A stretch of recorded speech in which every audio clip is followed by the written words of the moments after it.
Happy Storytime Saturday! I'm pleased to be back here reading to you another one of our Tales That Tell the Truth books.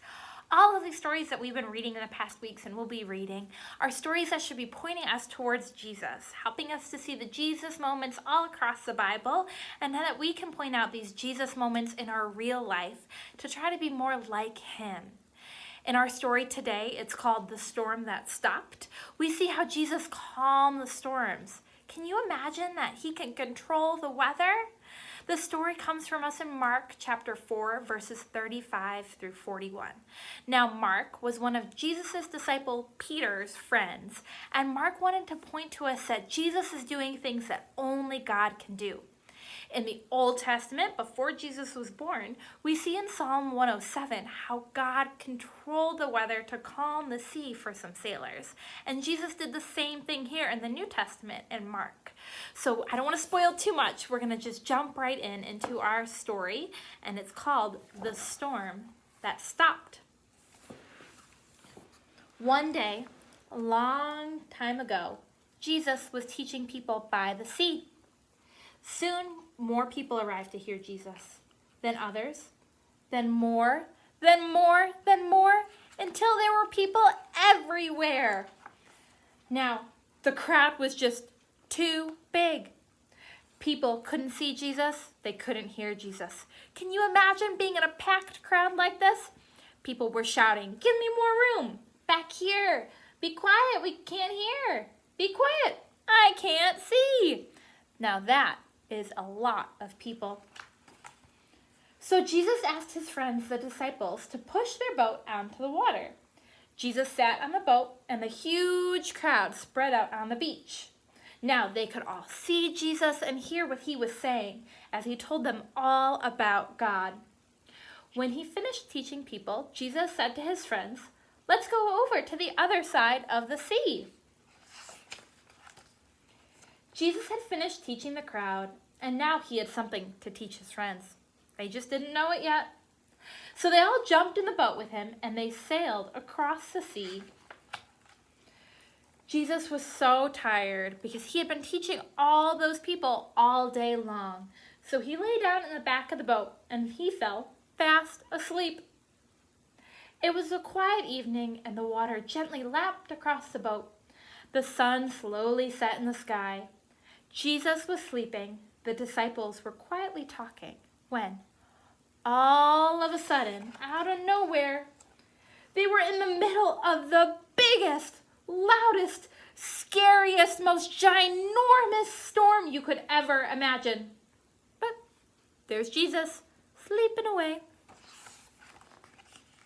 The wind blew hard against the boat. The waves grew huge. The water poured into the boat, and still Jesus slept. The wind blew harder. The waves grew hungrier. Water filled the boat, but Jesus was asleep. "Wake up, the disciples shouted. "We're drowning. Don't you care?" What a silly thing to say to Jesus. Of course He cared. He loved His friends so much that one day He was going to die for them. Jesus stood up in the boat, the wind still blowing. The waves were bigger and scarier than ever. We see in our wave-o-meter. The water was pouring into the boat quicker than the disciples could tip it out again. The boat was sinking. They were in major panic mode. But Jesus did something amazing. He didn't help His friends pour the water out of the boat. He didn't help them try to row back quickly to land. Jesus simply spoke. He didn't speak to the disciples. He spoke to the storm, to the wind, to the waves. "Quiet, be still." Just 3 little words, and the storm stopped. Right away, at that very moment, the sea was quiet and calm. Then Jesus looked at His friends. "Why are you so afraid? "Do you still not trust me?" he asked.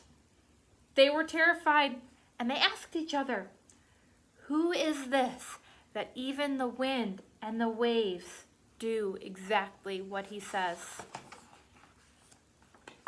That is what Jesus wanted to teach his friends. He wanted them to know who he really is. The disciples already knew a lot about God. They knew from his special book that God had made everything. He made the world, the sun and the stars, the moon. He made the sea and the wind. They knew that only God could tell the sea what to do. Only God could tell the wind when to blow and the waves when to crash. Only God can do these things. But the disciples had just seen Jesus do the same things that God can do. So, what's the answer to their question? Who was Jesus? Do you know? Jesus is God. What a beautiful picture that paints about how much Jesus cared for his friends, how much he cares for us, and what a great illustration of how Jesus is God, has the same power. We're so lucky to have such a powerful Almighty God in the three pieces of the Trinity, the Father, the Son, and the Spirit. I hope you enjoyed the story today, and I will be back again to read you another book next week. Have a good day.